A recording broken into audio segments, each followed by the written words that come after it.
नमस्कार सभी मित्रों, चैनल कहानी की पोटली पर आप सभी का स्वागत है।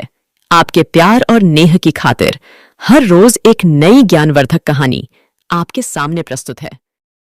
एक बार की बात है, बादशाह अकबर की सबसे प्यारी अंगूठी अचानक गुम हो गई थी। बहुत ढूंढने पर भी वह नहीं मिली। इस कारण बादशाह अकबर चिंतित हो जाते हैं और इस बात का जिक्र बीरबल से करते हैं।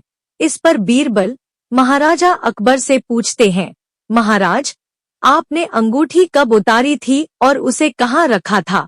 बादशाह अकबर कहते हैं, मैंने नहाने से पहले अपनी अंगूठी को अलमारी में रखा था और जब वापस आया तो अंगूठी अलमारी में नहीं थी। फिर बीरबल अकबर से कहते हैं, तब तो अंगूठी गुम नहीं चोरी हुई है और यह सब महल में साफ सफाई करने वाले किसी कर्मचारी ने ही किया होगा। यह सुनकर बादशाह ने सभी सेवकों को हाजिर होने को कहा। उनके कमरे में साफ सफाई करने के लिए कुछ 5 कर्मचारी तैनात थे और पांचों हाजिर हो गए।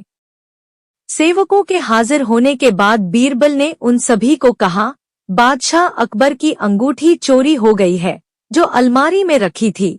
अगर आप में से किसी ने उठाई है तो बता दे, वरना मुझे अलमारी से ही पूछना पड़ेगा।